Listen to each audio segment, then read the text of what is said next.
Senegal is Sunuga, and Johnny Mango.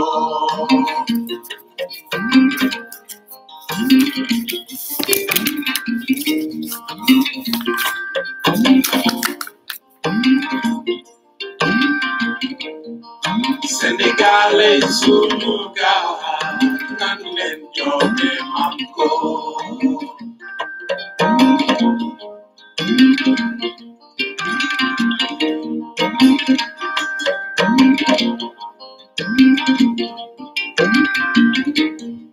Senegal is Sunuga,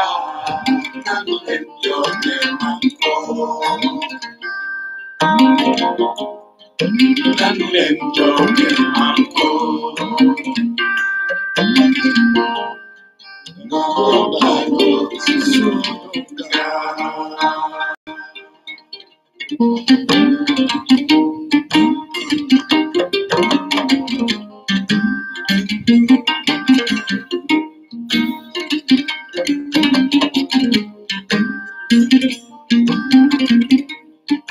Senegal is Sunuga, and Johnny Mango.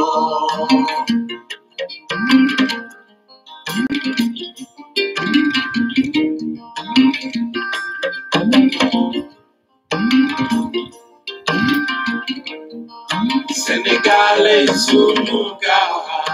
and Johnny Mango.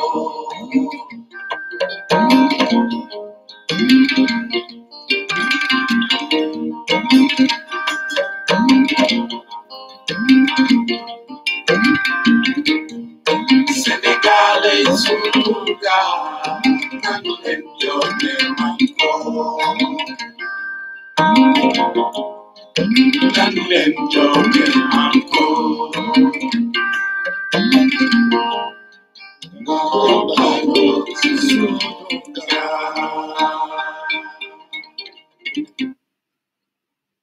Salam salam salam maa ngi nuyu ñëpp cat ba cat ku lim juum ñu koy faral di waxe di nuyu la famille bu baaxa baax ku nekk ma lay jox sa wàccu way nuyu bi ma koy jël tek ko ci loxo Reine Mère mu wasaare ko ci panel bi bu baaxa baax tey képp kuy doomu sénégalais sa xol neexul kuy waxal yàlla te yàlla tax sa xol neexul parce que ñu bëree gis nañ lu xew ci réew mi muy lu jéggi dayoo nag te poñ yooyu yëpp nañ ci digg damay dégg ñenn ñoo xam ne ñi ngi jéem a argumenté di wax na woy nervi du lu fi bees temps wu Diouf amoon nañ tonton Macoute Abdoulaye Wade amoon na calon bleu léegi li marron fi mais kon daal dañuy ñaan nañu suñ réew mënul avancer déedéet est-ce que ñuy wax loolu ñaan nañ ñoom ni seen waajur yi doon dundee wala est-ce que ni seen waajur yi doon dundee ñoom moom la ñuy dundee tey jii est-ce que amul lenn lu soppeeku ci dundinu àdduna maanaam may laaj est-ce que ñun dañoo war a toog tonton Macoute yo amoon ca temps wa Abdou Diouf calo bleu yo amoon ci temps wu PDS ñu nangu mu amaat fii ci réew mi en 2021 moo tax di def yenn réflexion yooyu dama lay ñiy def réflexion boobu laaj bu gàtt rek laa leen di laaj est-ce que ñoom nu ñuy dundee jamono ji méngoo na ak ñi nekkoon seen waajur nu ñuy dundee est-ce que soppeeku amu ci est-ce que ñoom su ñu demee ba di ko wax ba du ko dugal ci ay réseaux sociaux est-ce que tawu tonton Macoute amoon na ci réseaux sociaux est-ce que tawu calo bleu amoon na réseaux sociaux kon il faut qu'on soit plus sérieux lu jaaduwul l'indéfendable waruñu ko mën a défendre tey nag sama wax du neex de lu bare dinaa ko wax luñ ci góobe gar ko nag benn responsable moo am tey jii ci ñu bëgg a taal réew mi muy le président Macky Sall c'est l'unique responsable parce que lii ñu gis ci yeeyaay li mu tuddee tournée économique bu bëggoon mu dakk ay nitam ñoo ko def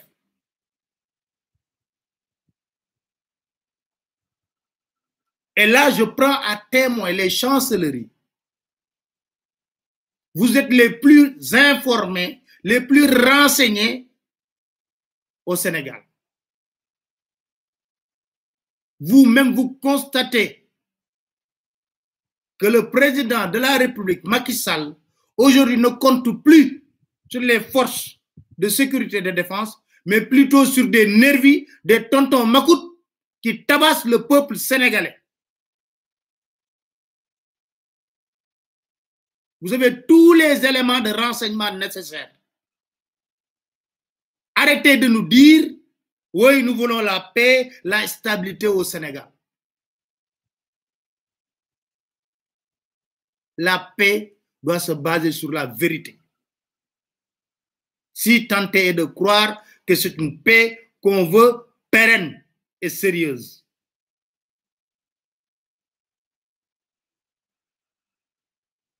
Aujourd'hui, la seule personne qui veut mettre ce pays à feu et à sang se nomme Macky Sall. Il n'y en a pas deux. C'est lui qui fait arrêter, c'est lui qui fait tabasser, c'est lui qui fait emprisonner. Il faut qu'on soit sérieux dans ce pays. Wax dañ koy ñeme. Lu tax ma làkk toi pour ñu dégg ko xam ne ñoom lay wax ak. Comme nous, Cheikh Bara Dolly waxe ben patron là, muy Macron. Vous les Français, vous n'avez même pas besoin de poser des questions. Il suffit d'aller sur les réseaux sociaux pour voir de visu que les forces de sécurité et de défense observent impunément des nervis qui tabassent le peuple sénégalais. C'est inacceptable. L'unique responsable qui veut créer le chaos dans ce pays se nomme Macky Sall.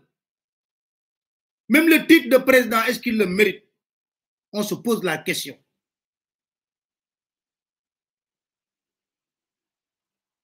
Tournée économique. Bin ko tuddé. Dama leen ni defal lu baax. Yeen gox yi neen yi ma dem. Du fa jar wut ay nit yu doore. Lu fa jar wut ay nit ay doore. Et puis naafeq munta weesu nga gis ay nitam taxaw di wax ne ñun gisuñu nervi. Non, doo leen gis nervi ku wax ne gis nga nervi Macky Sall dàq la ci biti. Arrêtons. Ba Macky Sall di wax ne personne ne va plus nous surprendre. Plan bii la tegoon. Parce que moo gën a xamaatoo ne du wax force de défense et de sécurité yi tabasse leen ay nit ñoo xam ne defuñu lu neen lu dul sol seen t-shirt sol sa t-shirt ba xaaral Macky Sall da moo doon wax ne moom du gis lu xonq ma ne ko xanaa da ngay gëmm wala da ngay gumba bu nekkee ne da ngay def sa tournée bi soyons sérieux moo ko fi waxoon léegi anam sax moo waxoon ne du ma gis lu xonq anam Dakar Matin. dugg fi génn fi dañu takk morceau yu xonk way may wax tam entre parenthèses morceau yu xonk man duma ko gis duma gis lu xonk ba gis lu xonq am ko takk lu xonk vraiment damay jàpp ne rek yaa ngi sol sa yére normal gisuma xonk ñeneen ñi nga xam ne dañuy am doléance amul problème ku am doléance nga sol sa morceau bu xonk taxaw tant que defuloo violence amul problème tant que pour wane ne ñun soxla nañu lii loolu président daf fi nekk pour faj soxla yéen ay ree du ma gis morceau bu xonq du ma gis morceau bu xonq taxaw 31 décembre non man ku sol lu xonq it damay jàpp ne rek da nga sol sa yére bu xonq man loolu laa gis tey gars yi xonqal ba mu xonq cur mu ne waaw ku am doléance wala kii man ngaa sol sa lu xonq wane ko sans violence état d'esprit la xam nga brassard rouge Wade moo ko fi indi woon parce que xamul tax chinois yi bu ñu doon wane seen manifestation ak seen colère dañuy sol brassard bu rouge continuer pour ne pas arrêter la production ci seen biir usines yi ne loolu am na boo ko gisee seen patron yu xool xam ne am na lu leen naqadi mais damay wax sax s'ils étaient intelligents Macky Sall ba mu demee Fouta ak xale yi naw Fouta Tampi lan moo ko tee mu ñëw jël xale yi moom ci boppam dajale leen gouvernance ne leen toog leen sol leen seen moto dama bëgg ngeen wax ma lan moo leen naqadi maay président de la république lu ci mën a nekk ma def ko lu ci mënul nekk ma def ko déedéet duñ def loolu qu'est-ce qu'ils font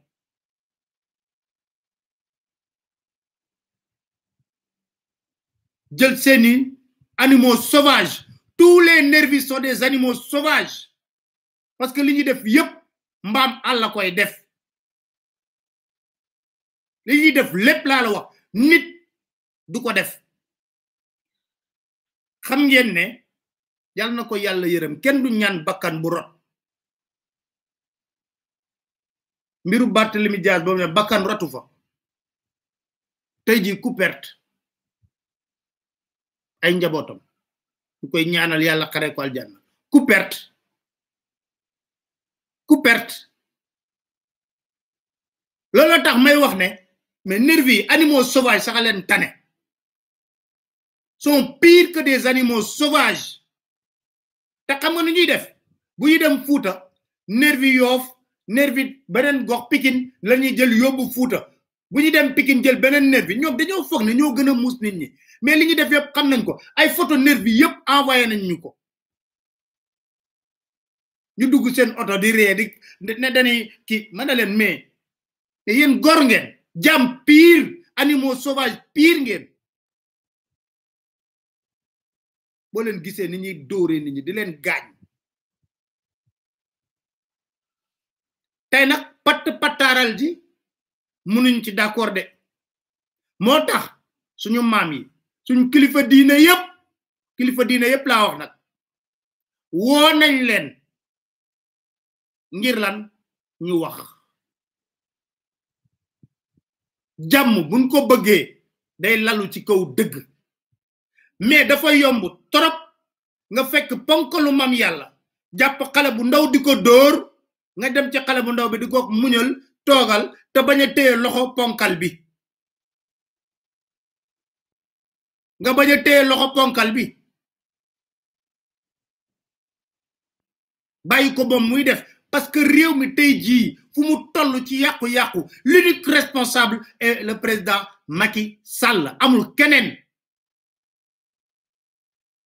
gis ngeen ci réseaux sociaux vidéo bi nga gis moom mi ngi taxaw ci kaw de xasan bopp bi ñuy chargé di dóor ci ay manifestants yoo xam ne sànni ñu ko xeer defuñ ko dara sol seen yëre yu rouge kese lañ def loolu noonu ñoo ko mën a tudde lan nga ko mën a tudde ouais bu ko neexee muy taxaw ne ouais mais laissez là ils vont parler ils vont pas dinañ wax mafia kaj dina wax ak yow matin midi soir réseaux sociaux yi mënoo ci dara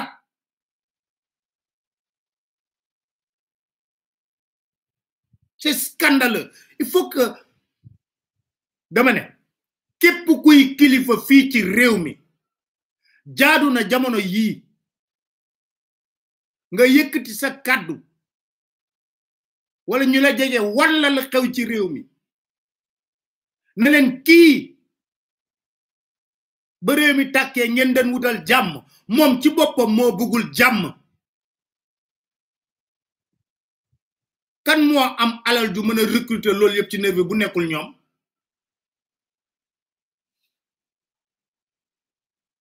comme nag wala fi dafa am lu ñuy faral di wax ku mbaam-mbaamlu ñu lawbe la sa kaw buñ la ko waxee mooy mbaam bu dërkisee da ngay jël yet comme nag nervi yi mbaam saxaleen tane waxtu du neex mbaama leen tane laa wax parce que góoru yàlla pire yëkkati say weñ ba newi amo dara loko jubali ludul ñu recruter la fay la 20 000 wala 25 000 ngay dal ci askanu Sénégal ci ay xalé yu ndaw yu sol ay t-shirt yu rouge di def naka sudul nonu dama ne lu ëpp tuuru comme nak lolu mo am fi ci réew mi légui nonu lañuy doxalé xam nga man yag na wax te limay wax dama ko yag ñëmé bo leen xolé yama dañ def live yu ma mëja def néna leen defante mo xew la nga kilifa go waxon kuma ko debeuj ma sañ la ko ba mu sap sap il est temps que le peuple sénégalais prenne ses responsabilités wax ji du neex prenne ses responsabilités mu leen gis nga képp ku nekk leader politique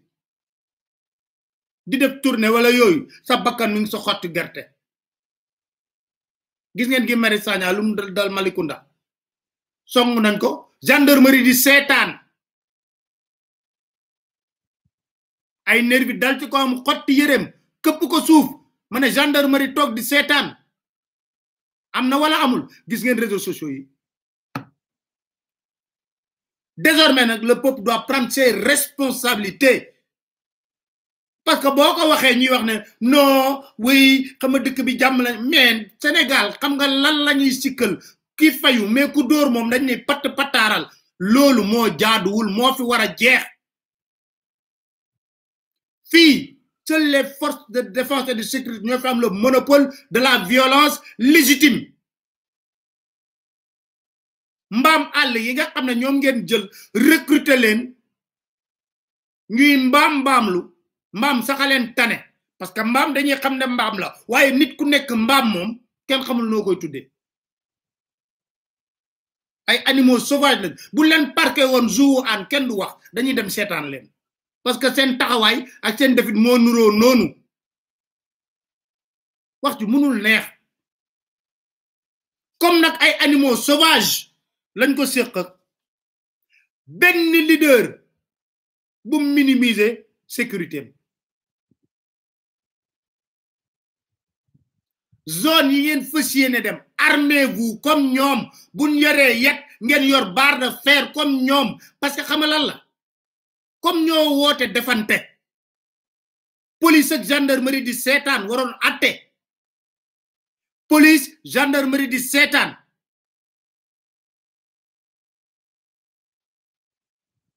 mais dama né xama buñ laalanté rek ku nekk xama Barthélémy Dias ken yabu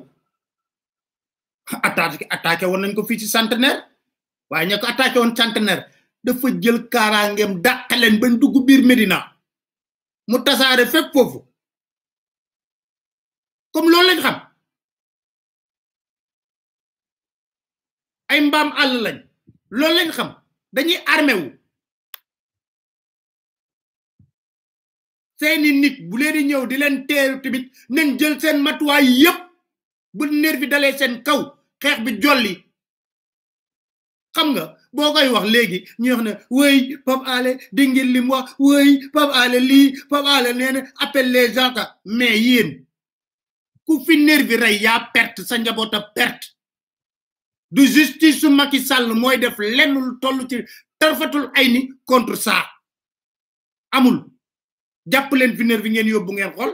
xana lolu kay bu nekkon na nar nañ ko def police ak gendarmerie ñoy ñëk japp nervi yoyu ne len hé yeen lutax ngeen ni dooré xalé yu sol t-shirt rouge ay xalé yo xamné sax bo len xolé xol ay animaux sauvages di dal sen kaw animaux yo xamné bo len yobon parc ñokala ko ba ñu mën fa nek bo len tejon ci zoo bu an bi nit ñi ñew di len sétane yëkëti ta won ba ñun ba newi amo dara lo koy jariño lu dal ci kaw askanu Sénégal ba paré nak ñu wax né non c'est pas grave nañ xalé nu mu démé ni non non non non faut qu'on arrête il faut qu'on arrête ben nervi bu ko ken épargne ku jekku nervi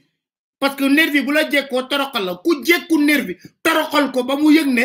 lemi def téggu ko ci yoon au nom de quoi gatché munta wessu président de la république di dem def tournée force régalienne yi nek fi di police di gendarmerie mu dem andak ak ay nervi gatché mu ko wessu xana kan yow wolu wo sa bop ñak wolu sa bop moy tax gi nga bo démé ci stade aéroport Léopold Sédar Senghor bi fi parking yi dem fi parking auto yi fi leen garé bo fa démé xam nga lo fay fekk ay bus Dakar dem dik fa la leen di tek bis yoy yep yu bare bari ma gis ko mëna wa li bis yi lu ñuy def fi nekete yo boy gobi yi nga xamne ñi ngi doga dugg lañuy jël jox leen ay t-shirtu Macky Sall ne leen te pour assurer la sécurité de Macky Sall ñu dugg ci biir bis yoyu dem bu Macky Sall di dem tourner ak yoyu fi ci Léopold Sédar Senghor mako gisal sama bop kenn gisoon xana ñu jëlé ko fa demb mako fa gis ay bus Dakar dem dik yu bare bari gaare ko fa dañ fay def ay gobi boy yi nga xamne ñi ngi dogo commencer formation buñu paré ñu duggal fa ñooñu dem ci tourner Macky Sall and ak mom né yaay dañuy melni ku diffuser wu pour assurer sa sécurité luñu xaar ci police ak gendarmerie ku ne gis ngeen mais attends c'est extraordinaire des nervis armés dajji kër gis ngeen ko ci pendant les manifestations dajji kër yor pistolet Macky Sall bamuy wax na doto len ma bett ti yoni ay nitam ñuy ratatata te nit ñepp dañoo laqatu won dugg ci sur table bi li la dañ préparer la wax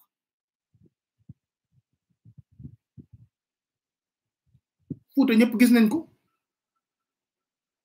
comme nak ñom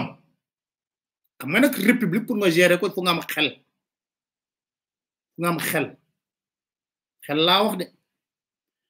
comme nak ñom légui république bi jungle la lu golo xam boté domam leader politique yi def tourner ak ñeneen ñi nga xamne dañuy dem ci ay gox jël leen seen matuway la la wax seen bakkan mi ci xottu gerte fo leeni dem wut leen nit ñoo xamne am nañ doole ji comme ñoo ñu yor seen barre de fer yu deuguer kaj fu leen ko timbaxé ngeen rimbax leen ko mu jeex tak bu yagge police atté parce que comme ñepp ñi na pat kenn du ci wax dégguma benn kilifa bu yëkëti kaddom ñepp dégg ko mu ne bay leen li ngeen di def comme ñom ragaluñ ludul extérieur chancellerie kenn gin waxu ci ba paré ñu wax ne oui le Sénégal doit être un îlot de stabilité arrêtez c'est des mensonges xam ngeen lan moy indi fi jëye lan mo xew président buy def campagne électorale nek ne tournée économique ba même mu yow gox ba ngay dem ña fa nek am lu len naqadi nam bo amé lo def Fouta sa waref la 3500 milliards ku la ko daggal at mu nek ba ci 4000 milliards budget bo deful dara way dañ la wara sax way yow duma ko tuddu boko mënul def dara mais amna ño xamne amna leneen luñu soxla defalo len ko ñom ñuy yeglu l'intelligence même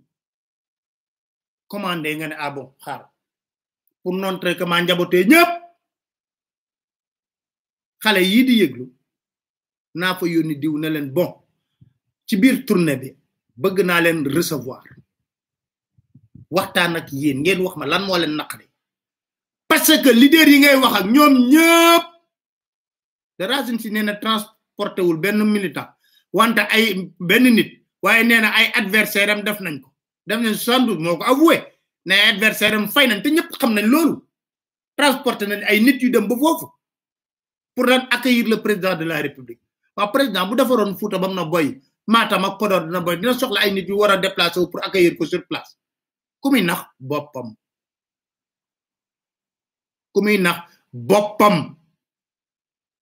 c'est une honte de voir un président de la République entouré de nervis ku nek nak comme gis ngeen numu démé ku nek na préparer bopam la wax ku nek na préparer bopam ba mu mat sax leader bu fi dem tourner dama né leader bu fi dem tourner sa cortège sóoral ñu attaqué ko buñ ko attaqué na nga wut nit ñu mat sëkk ñu ne cirib coota bi dàq ñu ko attaqué labbali leen ba nooy net ñu xam ne defante yomb naa def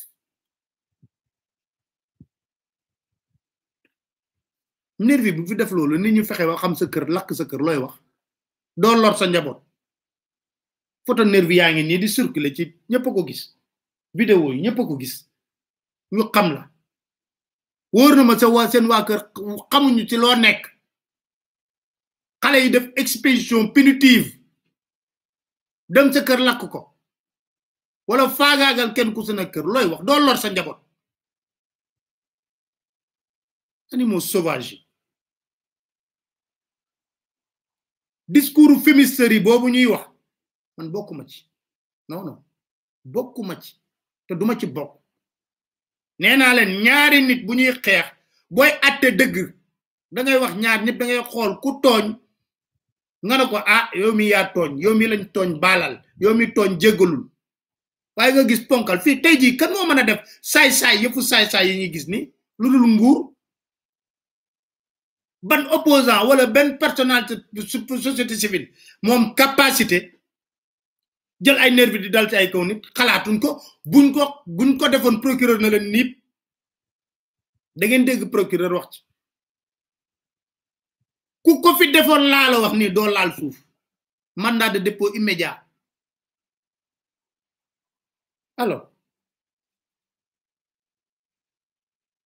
te kenn sañu lox président Macky Sall amul kenn gisuma bokk benn kilifa bu nit ñu yaakaar ñun bu sañu wax ne Macky Sall réew mi dañ la ko dénk te niñ la ko dénkee ci jàmm ak salaam lañ bëgg a nekk sa nit ñi nga recruter ñu nekk ay bàyyima di dal ci ay kaw nit day jeex tu n'as pas le droit de recruter des nervis pour bastonner le peuple sénégalais amul droit boobu dañuy xaar nag ba réew mi tàkk ñaanuñu ko yàlla ba réew mi tàkk ku nekk bëgg a wax non jàmm lañ xam jàmm lañu kii xam nga loolu réew mi lépp mën na ko jàmm mais lii sooke lii taal réew mi ñu ngi koy gis nii jaxaran kenn du ci wax ñi ngi gis jaxaran lii taal réew mi mais kenn du ci wax ñun ñii ñoo ci wax de te yàgg naa leen wax di ko bamtuwaat di ko bam ku artuwul di nga àtte te dinañ àtte waat parce que kenn du nangu lii yëfu saay-saay yi ñuy def ñu nangu kenn du ko nangu te nag bés bu réew mi jógee ba fippu dootu ñu déglooti kenn parce que dañ ci sonn tay damm Macky Sall di def lu ko neex ay ñoñom di def lu leen neex di recruter nit ñi door nit ñi di gaaj nit ñi kenn du leen wax massa kenn du wax arrêté lii ba ëllëg ak sibir réew bi jóg réew mu fipp dafa xaj ci nguur balaa may dee ñu wax ne waaye jënd na arme mais na jënd arme nucléaire contre le peuple sénégalais xeexoo bu métti rek moo fi na raam te bu demee ba métti luy tooy du jóge ci askan bi naam di nga rey te xam nga Macky Sall moom rey du dara ci moom 15 yi ngeen wax yëgalu ko yaramam mën na yegg ba 100 dem leen ngeen gis bi suñu stationné Léopold Sédar Senghor grave pub di leen jox ay t-shirt Macky Sall ñu sol ko mu fees dell ci bis yooyu ànd ak cortège Macky Sall su demee ñu ne non dañ leen di pour assurer la sécurité de Macky Sall kenn soxlawu ko jege wala laal ñun amuñu culture boobu Sénégal président dañ koy ormal jox ko cër nañu ñaan yàlla na cër ak orma bi nga xam ne moom la ñu yëkkati jox ko moom ci boppam mu xam ne askan wi gor lañ pire ñoo ma dénk liñ may dénk bu duñ ma gën a gore waaye nag boobu da ngeen xam Macky Sall dafa am yoo xam ne mi ngi ci moom te baaxul ci kilifa rancune, revanche, sanguin, impulsif. Impulsif. Xoolal Macky Sall boo waxee moom sax léegi bu mere léegi nga gis ko. Xoolal ci biir campagne et puis c'est tout hein. Vaccin yaa ngi nii boo den vaccin ma jël ko may ko mbata ku ko jëndoo ko say waa kër kenn jënd ko ci nga ne vaccin yaa ngi noonu ko man dama gis brassard rouge léegi rek changé na nee na boo leen mere takk leen seen brassard rouge man duma gis brassard rouge ah man mbiri ma li ma waxoon dootuma ko waxaat yenu seen kaw dóor ci suuf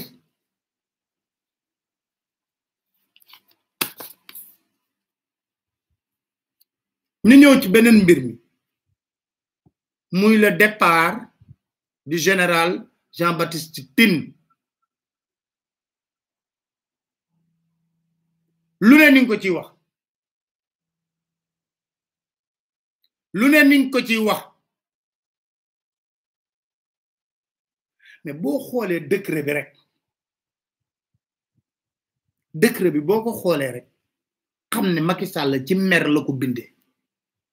boo xamee Macky Sall président boobu boo ko xoolee di xool décret bi rek nga xam ne ci mer la ko bindee septembre la Jean-Baptiste Tine waroon dem retraite n'est-ce pas mu bind décret ba pare avec effet immédiat parce que Jean-Baptiste Tine nangulu ko defal li mu bëgg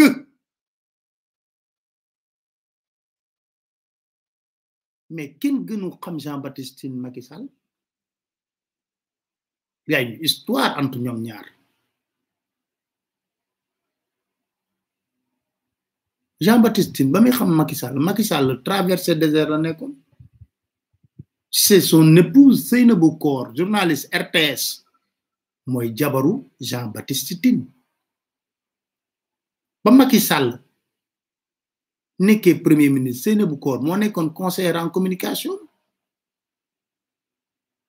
Seynabou Kor Macky Sall ñu nommé ko fii président assemblée nationale Seynabou Kor ànd ak moom seen laale métti lool moom diggante Wade ak Macky Sall Wade jëlee ko fa ba mu ko fa jëlee Seynabou Kor ànd ak ngorom waa RTS mettre ko au frigo boobu Jean-Baptiste xam nga ci lim nekkoon moom boobu mi ngi doon servir Nations Unies ONU la doon servir ñu jox ko ay opération yu garaaw a garaaw mu réussir ko avec brio papam colonel la woon papa Jean-Baptiste colonel la woon papa Jean-Baptiste colonel la woon autrement dit le sang républicain dafa nekk ci ñoom Jean-Baptiste moo yoroon GIGN man ba may def immersion li may wax nii dem leen ngeen xool am na benn mois d'avril boo xam ne avant le 4 avril ba ma nekkee 2 heures dañu doon wax ne pour ngeen jël ay corps d'élite ngeen def ci ay kii man maa defoon immersion biir GIGN loolu ñi nekk GIGN xam nañ ko dem xool ñu xool na la ñuy arrêté ay terroristes ak yooyu ñu demandé woon autorisation moo yoroon temps yooyu corps bi ñu demandé ko te mu autorisé ñu ko mais c'est vrai que GIGN jour bu ñuy monter reportage boobu waa GIGN dañoo ñëw toog sama wet biir 2 heures di wax ne lii kenn du ko génne lii du ko kenn du ko génne lii mën ngeen ko génne lii mën ngeen ko génne c'était un reportage bu ñu defoon tuñ pare léegi famille bi ma envoyé leen photo yi ngeen gis Jean-Baptiste Tine Macky da ko mën a impressionné c'est vrai c'est le président de la République élu par les Sénégalais mooy nommé poste civil militaire mais quand même mën na ko def loo xam ne bëgg koo def du ko def looloo merloo président Macky moo la gënoon xam ndax Jean-Baptiste Tine bañ ko waree nommé mu jiite gendarmerie yàgg na Macky hésité na ci lu yàgg parce que c'est une forte tête ñëpp ñuy promotionnaire am reconnaître ko méritam compétence am dama ne la du benn du ñaar du ñett opération Nations Unies du jël kenn koo xam ne xamul dara ñett du benn du ñaar du ñett opération yoo xam ne Nations Unies ko dénk à l'extérieur du pays mu dem defi ko ñëw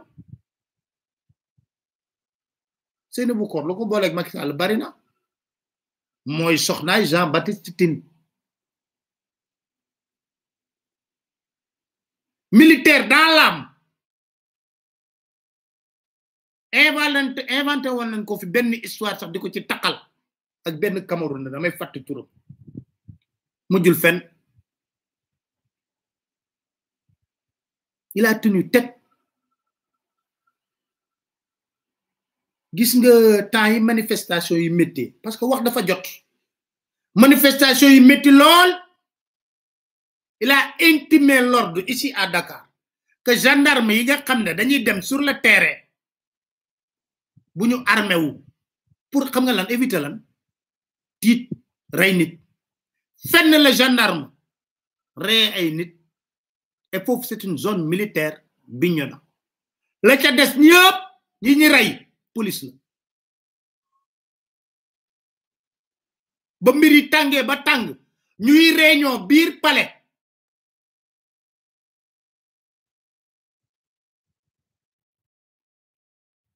dafa am terme bu mu wax ça n'a pas plu à Macky Sall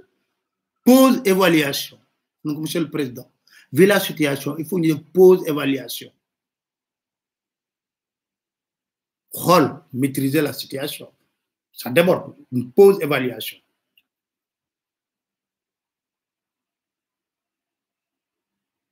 parce que wax dafa wax sax ci tugul am na yu bare bis bu ñu ko génnee fi dëkk bi toj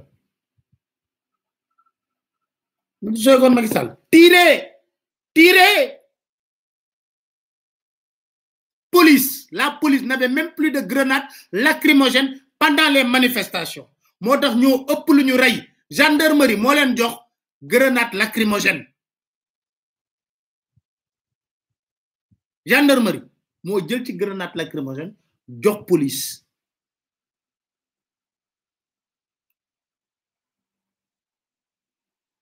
Droit dans ses bottes Jean-Baptiste Tine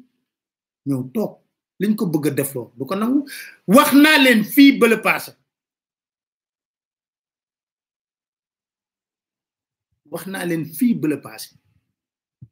na leen recrutement bi nga xam ne moom la ñuy def police ñu ngi ciy revendiquer un quota de 1300 am na ñuy résister biir police ne ce n'est pas normal 1300 yooyu ce n'est rien d'autre qu'une manière de fexe ba seen nervi yi nga xam ne animaux sauvages lañ ñu dugal leen ci biir corps bi loolu la ñu bëgg wax naa la jox nañ ma ay photo ak ay tur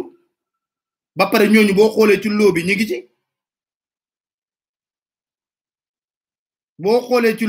fi boo xoolee ci loo bi njëkk a génn ñi ngi ci ñenn ñi ngi telle position par respect de la dignité humaine moo tax waxuma ko ten tur ak yépp jox nañ ma ko mafia bi après ñu gisee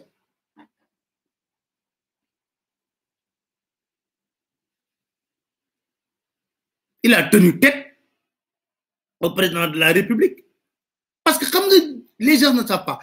xam nga quand tu penses que yow yaay République te yow dañ la compal ci République certes yaay nommé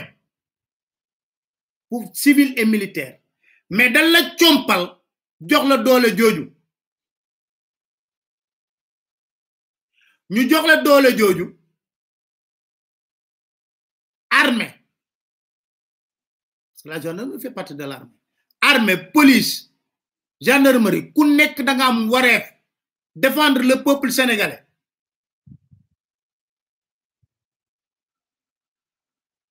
mais fan nga xamee ne Macky Sall il est sanguin rancunier revanchard parce que am na recrutement bu war a am gendarmerie moo gën a xamaatoo ne Jean-Baptiste Tine du nangu mukk ñu jël ay nervi du ko dugal ci recrutement gendarmerie du ko nangu mukk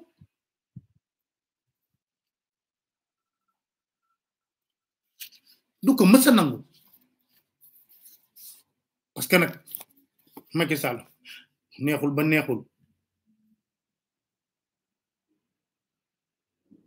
quand même impressionné, je te dis, il peut nommer Jean-Baptiste Tine, mais il ne peut pas l'impressionner quand même. Xamante nañ bu baax wax naa leen fii ne il avait intimé l'ordre ne ba gaay di génn gendarmerie mu leen bu kenn armé wu bo pistolet la da ngeen fexe ba bu arme bu ci nekk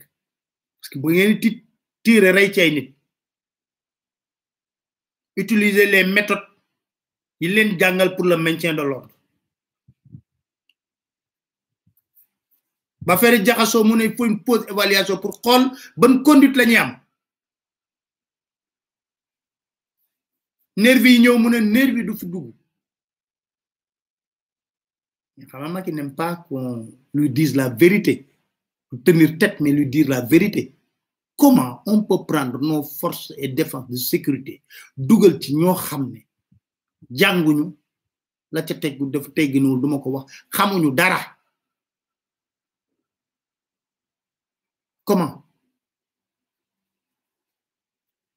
Comment connaît Macky Sall impulsif, revanchard, rancunier, très sanguin, mu signé décret bi Matam pour quelqu'un qui devait partir 3 mois à la retraite. Benen mbir bi xam nga moy lan na ci dik mbiru capitaine Touré dama ne capitaine Touré il y a une enquête en interne au niveau de la gendarmerie bokul ak dara conseil d'enquête fam enquête interne loolu amna PV te wax naa leen maa ngi lijjanti ba am PV bi PV bi dafa citer nommément toutes les personnes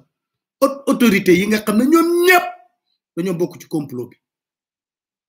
ñoom ñëpp te bu feeñee loxo dab gémmiñ ya benn procès verbal interne boo xam ne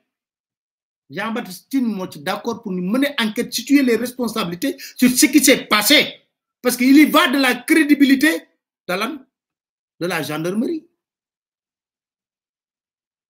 Pour nous xam lan moo xew.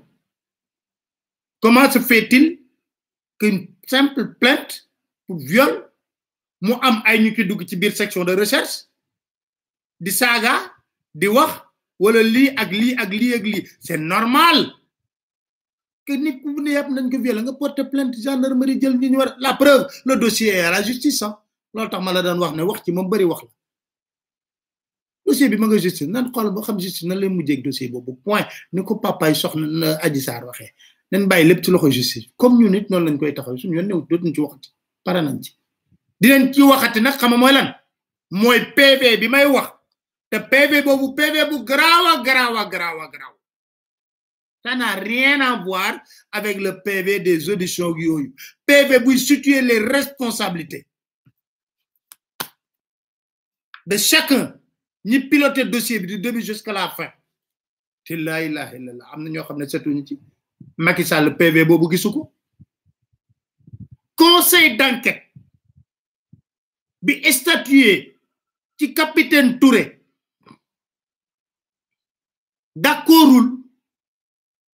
d'accordul la la wax ci radiation lolu lañ décidé conseil d'enquête bi lolu la décidé ça c'est pas une décision de Jean-Baptiste Tine c'est le conseil d'enquête ñoo tok décidé ils ne sont pas d'accord pour que ce jeune soit sacrifié parce que pourquoi parce qu'ils sont basés sur un PV qui situe les responsabilités d'une transformer PV d'audition yeeg lépp conseil d'enquête bi situé ci lolu joxe sen avis et l'avis est consultatif jox ko président de la république le président de la république mom xam nga né Macky Sall mom dakk du dara ci mom day faté sax xam ko dem bay fexé bay dakkul ay simple journaliste ndax fogg nga né ñoñu mëna la xagn man mi fexé ba def me semble c'est différent mo sant yalla bu baaxa baax yéxna am sax lay wax xama kon dak ko xamne sa xalima la nek yomb na un brillant capitaine. Macky n'est pas plus brillant que capitaine Touré. Hein? 32 ans, 1500 PV signés. Taxawaalu université. Première année ba 4e année nga romb ko jall. Dossier yu mag yépp yaa leen daaneel. Nga génne ko. Fëgg ko mu leer nañ. Ñu jox le dossier nga xool ko ne mais ça ce n'est rien du tout. Mais fan ngay xam ne ñoom dañoo soxor. Xam nee naa la nguur gu bon xol ñàkk xel lañ yor. Li mooy lettre démission Touré. Touré offrir na leen démission.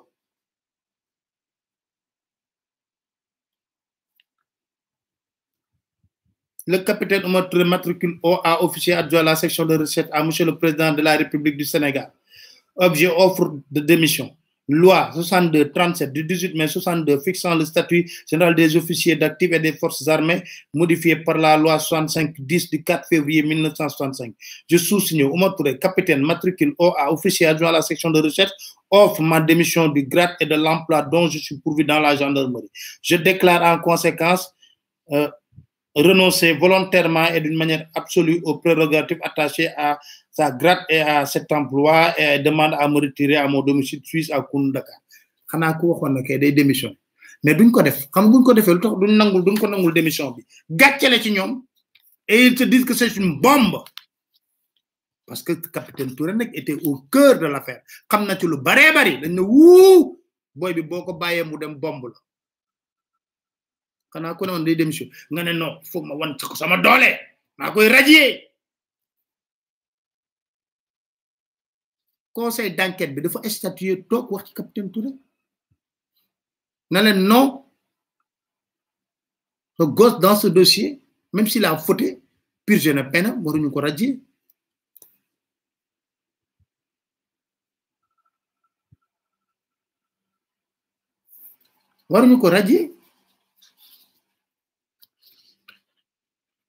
capitaine Touré na sant yalla bañ ko rayulé leer la la capitaine Touré na sant yalla bañ ko rayulé ba muy dox ak bakkan na prudent lol timit na prudent lol la preuve jour bu mu woté né mi ngi dem né day ñëw pour offre de démission xam nga luñ defo pour te dire comment ils sont machiavéliques dañoo dem jël le médecin un médecin yobbu ko ci bureau muy xaar capitaine Touré xam nga lan la dañ ci nut bu ñëw ñu japp ne dafa dof té lolu avec la complicité de certains médias parce que amna nijaayu capitaine Touré ñu présenter ko comme le père de capitaine Touré ñu né capitaine Touré wératul faculté man xam yu doxul capitaine Touré gëna nité ñëpp xam limi wax ñu wone benn pas ñu né koku c'est le père de capitaine Touré muy wax né wa sama dom dafa melni xel mi dafa dem dara jatul capitaine Touré stratégie la won buñu téggone pour capitaine Touré limu waxone yépp ñu né non ki bam koy wax andul ak sagom wala dafa dofom c'est archi faux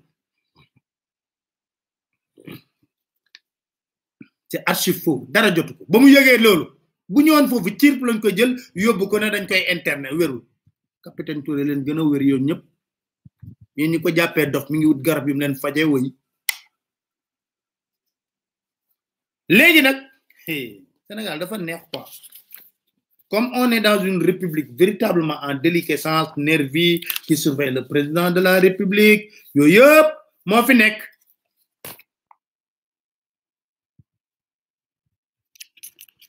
président nommé Moussa Fall qui est l'ami du couple présidentiel yag na nak du légui ba Macky di wut la wax yag nañ ñom yag nañ de torop sax leen bolé dafa bari lol lu bolé Moussa Fall et le couple présidentiel dafa bari la preuve Macky bam na ciuk dugg palais fa la ko dugal gouverneur du palais ko laajoon ci gendarmerie ñu ne leen mais non ça c'est grave ko laajoon ci gendarmerie ñu ne non kii ak xam nga pour l'honneur de la gendarmerie baa ngi nii le colonel Aziz Ndaw livre baa ngi nii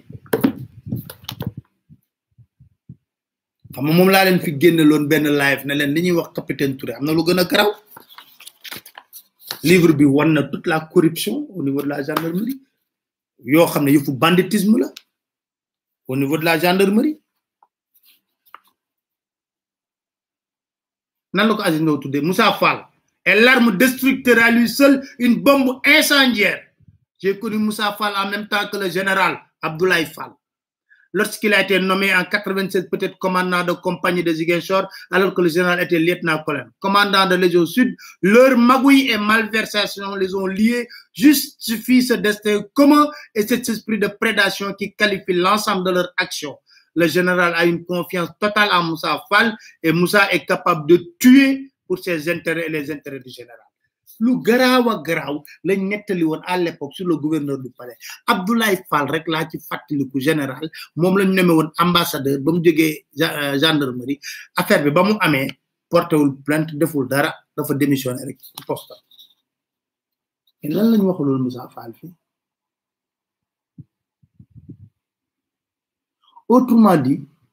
pour nommer maintenant on n'a pas besoin de probité morale. Samsidine Aïdara yéen a ngi koy fàttaliku Casamance lañ ko reyee woon nañ ko enquête nettali nañu fi lu bari allez-y ci mafia kaj bi di ngeen jot lépp parce que bu ma nekkee fii di nettali wala di wax yoo xam ne waxal nañ ko Moussa Fall weddiwu ko defu ko dara weddul ko la leen ndaw parce que da leen xam xaalis bi nga xam ne dañ ko doon distribuer Casamance bu leen ko joxe ñu demee Guinée Bissau dajale foofu quelque joolaa ñu laak ñu joxe ko lu bare la nettali ci livre bi kooku tey mooy diriger sa gendarmerie am na beneen dossier yéen a ngi fàttaliku trafiquant de drogue boobu John Obi kër gi ñu ko léewoon Mbuur buñ ko léewoon Mbuur loolu yëpp xam nga am na yoo xam ne ñun dañuy jàpp sax ne teggunuwul ñu di ko wax lu leer laa leen wax fii ci Télium appartement bi le contentieux avec les Colombiens sur une histoire de drogue yooyu yëpp information yu ñu koy wax ba léegi kenn du ko weddi kenn weddeegu loolu nag dinaa ci def benn spécial pour te dire comment notre république est en déliquescence. D'ailleurs, Jean-Baptiste Tine lu ne def nañ ko pour mu jógee ci poste bi Macky ne voulait même pas le nommer en réalité on fi saison amutoon pexe et dama de bëgg na mafia bi dañoo war a jël photo Jean-Baptiste Tine def ko ñun ñëpp suñuy profil gars yi xam ne vraiment xam nañ ñu mu demee comme neex nag nga am ce point de vue sur la question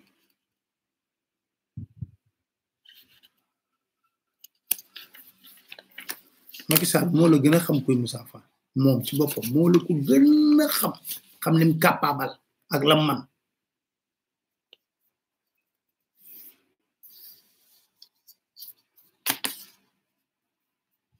PV boobu ma lay wax noonu nag autorité yu bokk ci mbir mi yëpp dossier Adji Sarr Sonko ma nga ca PV commission d'enquête conseil d'enquête taxala conseil d'enquête bi musul wax président moo ko neex rek mu wana doolem mu radier capitaine Touré moom moo ko neex rétrogradé ko moom moo ko neex xam nga loolu mooy c'est de la méchanceté gratuite réew ki koy jiite bu amul yërmande réew mi du nekk ci jàmm yërmande dafa baax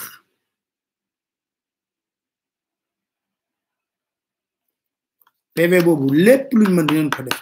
dossier yooyu yëpp ay John Obi yooyu yëpp parce que waxtaan nag naa benn kilifa mooy nettali yoo xam ne dama noppi sax man dama ne xaaral ma noppi parce que yii daal parce que xam nga Moussa Fall moom comme wax na ko fii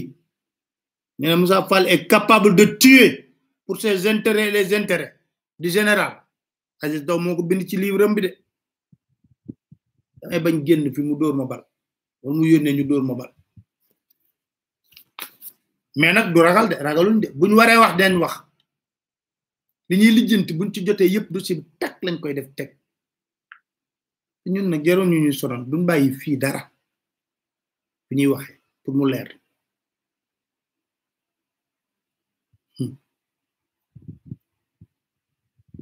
un PV explosif mais xam nga Macky moom il a l'art de protéger ses hommes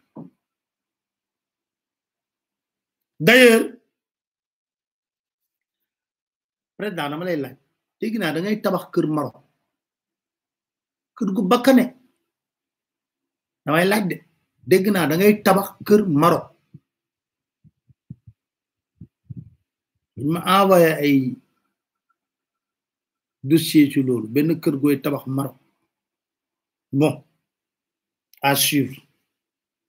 am réewum Sénégal dafa neex est-ce que tu sais que ma yëgal leen tey ji ngeen jàpp am na benn général mandat d'arrêt lañ ko teg ca France fii la Sénégalais la de mandat d'arrêt dama doon waxtaan ak benn tubaab bu tudd Arnaud Poisson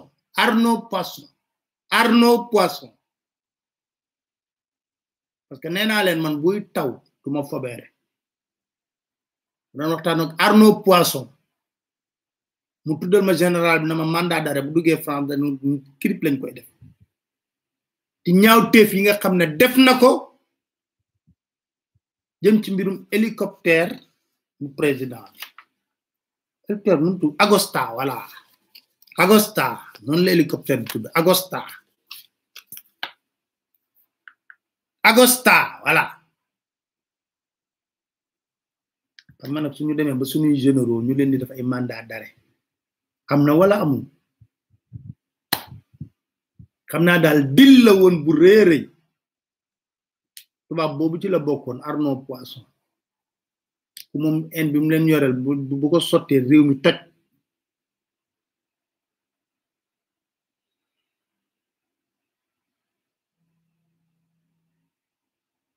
mooy hélicoptère bu président Agosta jëlatu ko sax parce que daf ko jëndoon en occasion et c'est pas sûr waaw ko jëndoon en occasion fer bu garaaw a garaaw dossier bu garaaw a garaaw moo tax mën a gaay ndànk rek ndànk musta metti de léegi nag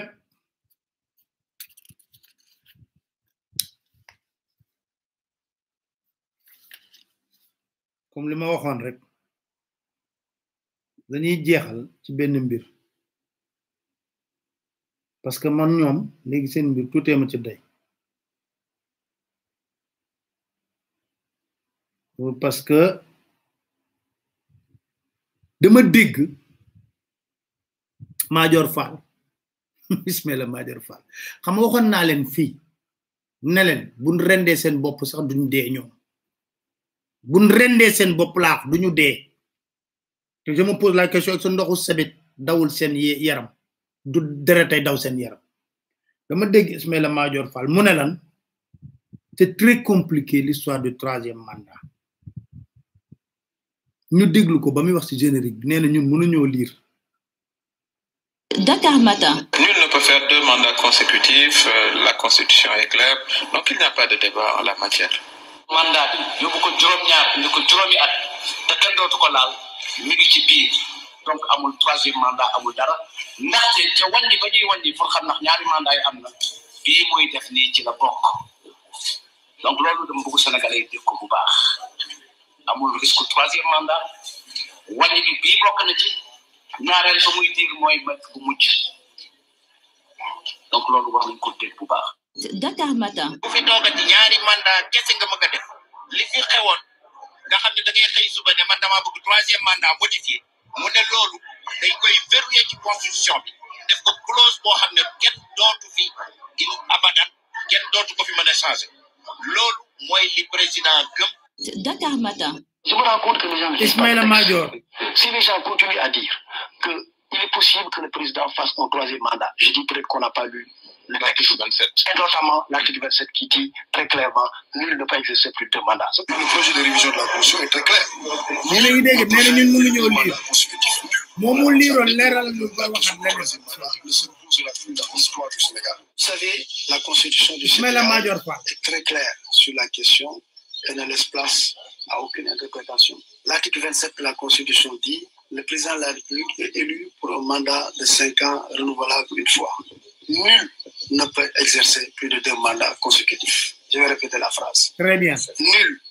ne peut exercer plus de 2 mandats consécutifs. Je vais répéter la phrase une 3e fois. Nul ne peut exercer plus de 2 mandats consécutifs. Est-ce qu'il y a place à interprétation? On se pose la question, qui est Macky Sall?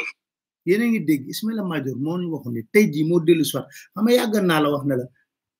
billahi est-ce que góor lañ moo tax man kilifa diine yi lay wax ak dama bëgg kilifa diine yépp leeni ñaan sunu maam yu baax yooyu bés bu fi Macky layaamee ba dem ci ñoom di leen jéem a wax nañ ko wax lii rek nañ ko tegal lii Dakar Matin. fan yëpp dégg naa ay coow mooy loo xam ne daf ma jaaxal. moom moo ko waxoon mel na lu xiinul rek xëy taw wax joo xam ni kenn xamul fu mu jógee ak lan moo ko tax a jóg ndax réew mi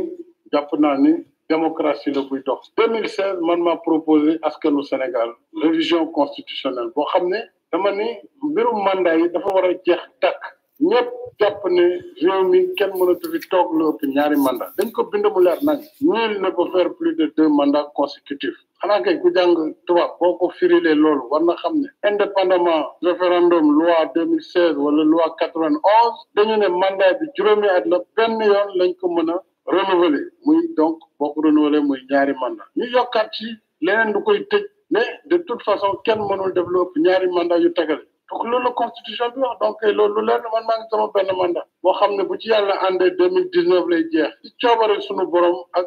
bëgg-bëgg sénégalais yi bu fekkee ne jàpp nañ ne liggéey bi ñu sa sumb ñu ngi koy teg ci yoon am nañu seen kóolute dina renouveler mandat boobu 2019 su boobaa man pare naa ci munoo def lu ëpp ñaari mandat yu teg en tout cas man mii de jàpp naa ne mbiru ñetteelu mandat dinañ ma séntu fépp ba mu def si mbir moomu loolu dama bëgg ñu wax mu leer te mu yem fi. Dakar. yéen a ko dégg kilifa diina yépp nag dinaa ko def ci clé jox leen wala am na nu may joxe seen ñi leen jege ñu mën ko yeggal ne leen moo ko waxoon kon bu fa ñëwaatee di layaam wax leen leneen nee leen ko yaa waxul lii te yàlla daa bëgg kuy sàmm kàddoom ndax la ma doon wax rek li ñu dese ci ay malaaka yu fii xippi di xool bëreetul ñu bëri xam nañu ñu ngi ci coma éternel sax lu ko waral nag ñëpp xam nañ ko kon comme réew mi li góor gi waxoon la góor gi waxoon na te sax dama ko déglu dama ree bay bëgg a dee ma ne ñu jeexale góor gi lu mu non mafia kaj Macky lii la leen wax waaye toog sa ordinateur di tapé di kaj yi suba ngoon di saaga di xuloo jàpp ne yow yaa moom réew mi ba ci kanam loolu mu ngi suñu kanam te yaakaar naa ne wax dëgg yàlla dañu fay wax bàyyi jëf amul sens waaye toog sa ordinateur di tapé di kaj yi suba ngoon di saaga di xuloo jàpp ne yow yaa moom réew mi ba ci kanam loolu mu ngi suñu kanam te yaakaar naa ne wax dëgg yàlla dañu fay wax bàyyi jëf amul sens.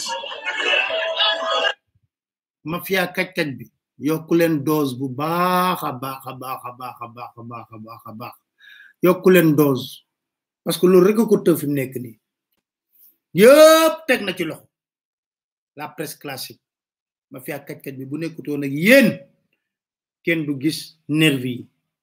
brassard rouge yi kenn du ko gis kon nag jaraw lak jaaraam chapeau kon gaay maa ngi leen di sant di leen gërëm bu baax a baax attention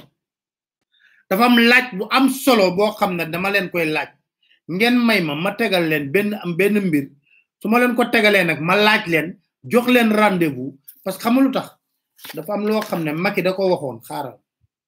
Dakar Matin. Je suis venu présider ce jour 20 juillet en terme à ce conflit entre la jeunesse et donc nous verrons avec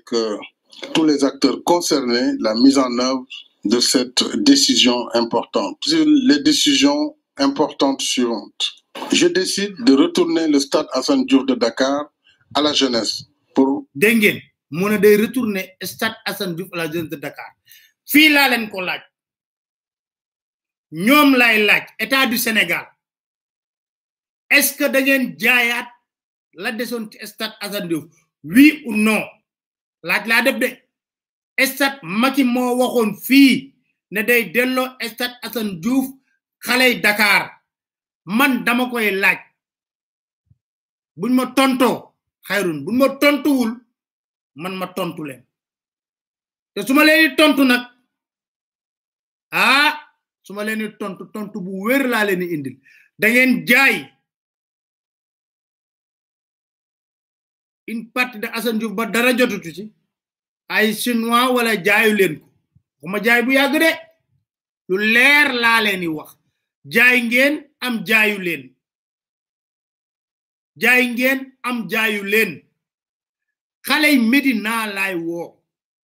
ay Pape Mamadou Diouf ak ñooñu nga xam ne doon nañu yëngu lool ci collectif pour la défense de Assane Diouf dama ne déglu leen ma bu baax laaj leen ndax dañoo jaay am jaayuñu jaay nañ am jaayuñu stade Macky moo dige woon na da leen di jox stade Assane Diouf damay laaj kese dong rek jaay ngeen am jaayu leen jaay ngeen am jaayu leen boo leen jaayul ne leen Pape Alé waxul dëgg jaayuñu boo leen jaayee ne leen Pape Alé wax na dëgg jaay nañ ci lii ba àllarba jàmm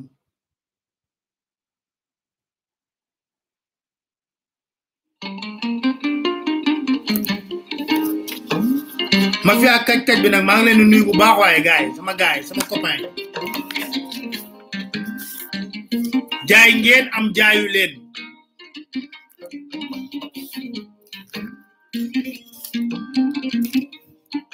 Sénégal suñu gaal nan leen joxe encore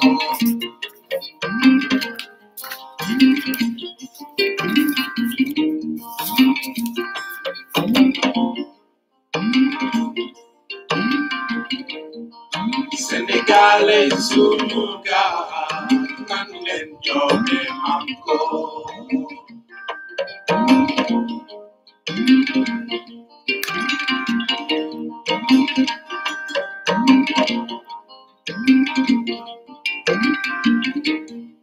Sénégalais suñu gaal nan leen joxe encore